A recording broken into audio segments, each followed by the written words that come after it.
আসসালামু আলাইকুম dear students. Week students English channel থেকে তোমাদের স্বাগত জানাচ্ছি। আশা করি তোমরা সবাই ভালো আছো। আলহামদুলিল্লাহ, আমিও ভালো আছি। আজ আমি তোমাদের সপ্তম শ্রেণীর unit 1 attention please lesson 1 in the classroom activity A B C নিয়ে আলোচনা করব। তবে এখনও তোমরা যারা আমার এই চ্যানেলটিকে সাবস্ক্রাইব করনি, তোমাদের পরবর্তী ভিডিও পাওয়ার জন্য এক্ষুনি সাবস্ক্রাইব করে নাও। তাহলে দেখো, lesson 1 in the classroom. Listen and say.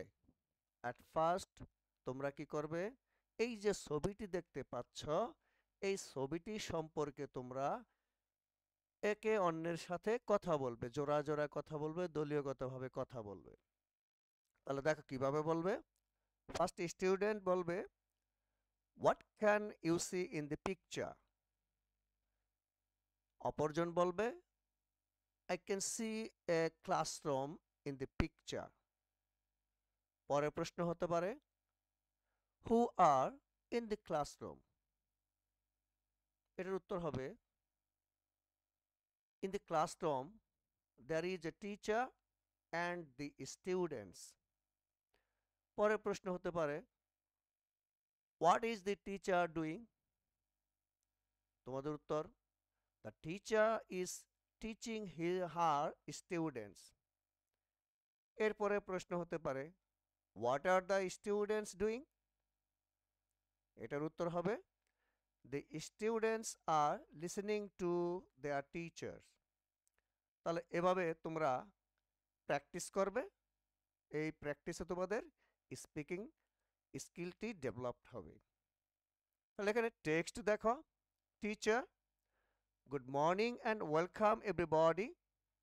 Students, good morning teacher. Teacher, are you ready for the class? Students, yes teacher. Teacher, have you got your new books? Students, yes teacher, we have. Teacher, good.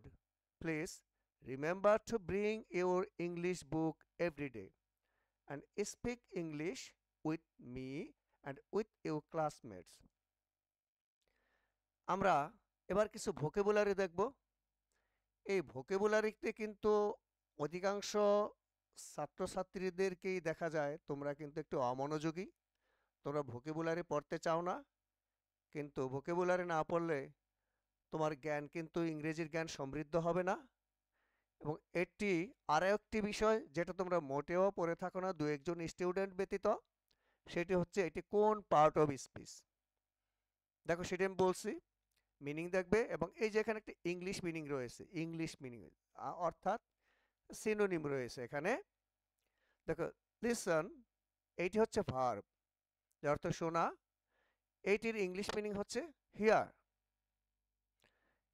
এরপর রয়েছে সে। সে হচ্ছে verb, যার অর্থ হচ্ছে বলা, এবং এইটির English meaning হচ্ছে টেল। তারপর রয়েছে ওয়েলকাম। ওয়েলকাম একটি ভার্ব, এটি নাউন হিসেবেও বসে, কিন্তু এখানে এই টেক্সটে ভার্ব হিসেবে বসেছে, তাই আমি ভার্বেই লিখেছি। এর অর্থ হচ্ছে স্বাগত জানানো, এবং ইংলিশ মিনিং হচ্ছে বা সিনোনিম হচ্ছে গ্রিট। তারপরে রয়েছে রেডি। এটি একটি অ্যাডজেক্টিভ যার অর্থ প্রস্তুত, এবং যা সিনোনিম বা ইংলিশ মিনিং হচ্ছে প্রিপেয়ার্ড। তারপরে রয়েছে নিউ। এটিও একটি অ্যাডজেক্টিভ, অর্থ নতুন, এবং এইটি সিনোনিম হচ্ছে মডার্ন। তারপরে রয়েছে রিমেম্বার। এইটি একটি ভার্ব, এটি অর্থ স্মরণ করা, যার ইংলিশ মিনিং হচ্ছে রিকল। এবার আছে ব্রিং। ব্রিংও একটি ভার্ব, এটির অর্থ আনা, এবং যার ইংলিশ মিনিং হচ্ছে কালেক্ট। তারপর রয়েছে স্পিক। এটিও ভার্ব, এর অর্থ হচ্ছে কথা বলা, এবং যার ইংলিশ মিনিং হচ্ছে টক। আমরা এবার অ্যাক্টিভিটি বিতে দেখব। এখানে রয়েছে রিড দি কনভারসেশন, অর্থাৎ উপরে যে কনভারসেশনটি তোমরা পড়েছ এটিকে পড়ার জন্য আবার বলা হয়েছে, and act it out in pairs, এবং জোড়া জোড়া এটি অভিনয় করে বলতে বলা হয়েছে। এইটি আসলে তোমরা যদি প্র্যাকটিস করো তাহলে কিন্তু তোমরা স্পিকিংয়ে অনেকটা এগিয়ে যাবে। এবার discuss this question with your partner, অর্থাৎ এই যে প্রশ্নটি এখানে রয়েছে, what does the teacher ask the students to do, এটির উত্তর হবে দেখো, the teacher ask the students to bring their English book every day and to speak English with her and with their classmates. আমরা এবার activity সিতে দেখব। এখানে বলছে নাও অ্যান্সার দিস কোশ্চেন্স, এখানে কিছু প্রশ্ন রয়েছে সেগুলো উত্তর দিবে। দেখি আমরা প্রথমটি, do you speak English with your teacher? If you do, when and how often? তাহলে দেখো এখানে বলা হয়েছে তোমরা কি ইংলিশ টিচারের সাথে ইংলিশে কথা বলো, যদি বলো কোথায় কতবার? তাহলে এখানে দেখো অবশ্যই যারা লেখাপড়া করে প্রিপারেশন কিছু নিয়ে যায় তারা কিন্তু প্রতিদিনই ইংলিশ ক্লাসে কিছু না কিছু কথা টিচারের সাথে বলেই থাকে। তাহলে আমি এখানে এটা ইয়েসই বলবো, yes I speak English with my teacher. কোথায় বলবো? At the English class, at the English class. তাহলে এখানে যে কতবার রয়েছে ওখানে কিন্তু ইংলিশ ক্লাসটুকু পর্যন্তই আমরা বলি, এছাড়া কিন্তু বলি না, তাই ওটার আর কতবার সেটা উল্লেখ না করে এখানে কিন্তু এর উত্তর হয়ে যায় অ্যাট দি ইংলিশ ক্লাস। পরের প্রশ্ন, do you speak English with your friends and classmates? If so, how often? আসলে এটাও কিছু কিছু স্টুডেন্টদেরকে দেখা যায় তারাও কিন্তু ফ্রেন্ডস অ্যান্ড ক্লাসমেটসের সাথে কথা বলে। তাহলে এইটাও কিন্তু ইয়েসের মধ্যে আমি রেখেছি, yes I speak English with my friends and classmates when I meet them, যখন তাদের সাথে সাক্ষাৎ হয় তখন কথা বলি। এরপরে 3 নম্বর প্রশ্ন দেখো, if you speak English outside the class where do you speak? হ্যাঁ, যদি তোমরা ক্লাসের বাইরে ইংরেজিতে কথা বলো কোথায় বলো, কোথায়? তো দেখো, outside the class I speak English at the school gate and in the playground, অর্থাৎ যখন স্কুলে যাওয়ার পূর্বে ছাত্রছাত্রীদের সাথে স্কুলের গেটের মধ্যে দেখা হয় তখন কিন্তু তারা কেউ কেউ বলে থাকে, এবং খেলার মাঠেও কিন্তু বলে থাকে। এবার আমরা 4 নম্বর প্রশ্ন দেখব, do you watch English programmes on TV? What programmes do you watch? হ্যাঁ, এখানে দেখো টেলিভিশন তোমরা ইংরেজি প্রোগ্রাম কি দেখে থাকো? তাহলে কি প্রোগ্রাম দেখে থাকো? হ্যাঁ, এইটাও কিন্তু অনেক ছাত্রছাত্রী দেখে থাকে। দেখো ইয়েস, তাই ইয়েস হবে।